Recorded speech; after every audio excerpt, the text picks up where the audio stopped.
संघ परिवार की तरफ से, आरएसएस की तरफ से, विश्व हिंदू परिषद की तरफ से इस बात का मुतालबा किया जा रहा है कि भारत में तबलीगी जमात के बारे में बकवास कर रहे हैं और मिसाल दे रहे हैं सऊदी अरब की।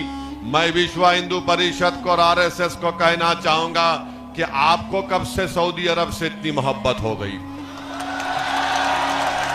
अगर तुमको सऊदी अरब से इतनी मोहब्बत हो गई तो क्या फिर तुम यहां पर हाथ काटोगे चोरी के इल्जाम में?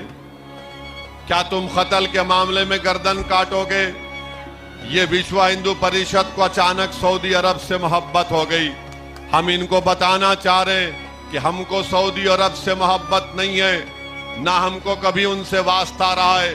हाँ, वहां पर काबतुल्लाह है, वहां पर रसूलुल्लाह सल्लल्लाहु अलैहि वसल्लम का सब्ज़ गुंबद के मकी का आस्थाना है। तो इसका ये मतलब नहीं है कि हमको सऊदी अरब से मोहब्बत हो गई। आपको मोहब्बत है तो लपटा लो गले, हमको उनसे मोहब्बत नहीं है। और जहां तक बात रही तबलीगी जमात की, तो मैं जिम्मेदारी के साथ कह रहा हूं कि तबलीगी जमात का दहशतगर्दी से दूर दूर तक कुछ ताल्लुक ही नहीं है, ना कभी था, ना कभी है, ना रहेगा। इन लोगों ने साजिश की कोविड के दरमियान में और अल्लाह ने इनको जलील और रुस्वा किया। कोर्ट से तमाम लोग बरी हो गए। मेरे अजीज दोस्तों और बुजुर्गों, ये बात कहना जरूरी है कि जो काम दावत का किया जाता है, दीन का दावत का काम किया जाता है, वो किसी हुकूमतों का या शख्सियत का मोहताज ना था, ना कभी रहेगा। अल्लाह के दीन का पैगाम अगर आप नहीं करेंगे तो अल्लाह किसी और कौम को पैदा करेगा और अल्लाह उनसे अपना काम लेने वाला है।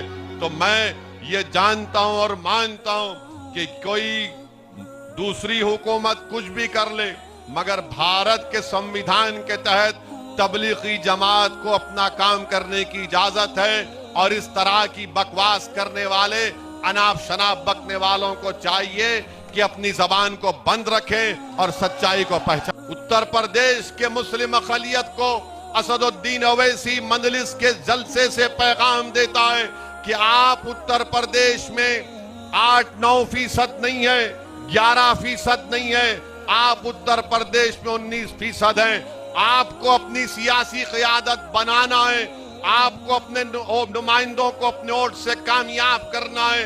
अगर आप ये काम करेंगे तो याद रखिए इंशाअल्लाह ताला हमारे आने वाली नस्ल आपको सलाम करेगी, आपका शुक्रिया अदा करेगी। वरना याद रखिए, वरना मेरी इस बात को ज़हन नशीन कर लीजिए कि भारत में अगर मुसलमानों को अपना जायज मुकाम हासिल करना है, भारत में अगर मुसलमानों को अपनी नाइंसाफी का शिकायत अगर करते हैं, उस नाइंसाफी को खत्म करना है, भारत में अगर मुसलमानों को अपना हक मानना, अगर हक मिलना चाहिए, अगर आपको अपना हिस्सेदारी की शिकायत है कि हमको अपना हिस्सा मिलना चाहिए, नौजवानों को ये शिकायत है कि मुझे रिजर्वेशन मिलना चाहिए, अगर किसी मुस्लिम बाप को, उसकी माँ को शिकायत है कि मुझे अपनी औलाद को पढ़ाने के लिए पैसे नहीं है, तो याद रखो ये उसी वक्त मुमकिन होगा जब आप एक सियासी क़यादत को बनाएंगे, आप अपनी ताकत का मुजाहरा करेंगे। याद रखिए, जिसके पास ताकत होगी उसी के सामने लोग आकर झुकते हैं, जिसके पास ताकत नहीं होगी दुनिया उसकी परवाह नहीं करते। हाँ, ये बिल्कुल सही है कि हमारे इस इत्तेहाद के सफर को रोकने के लिए उत्तर प्रदेश के मुसलमानों में जो एक बेदारी पैदा हो चुकी है कि अब जब सब समाज को देखकर ये फैसला कर लिए कि हमको अपनी क़यादत को बनाना है, तो हमारे ही सफों से लोग खड़ा किए जाएंगे।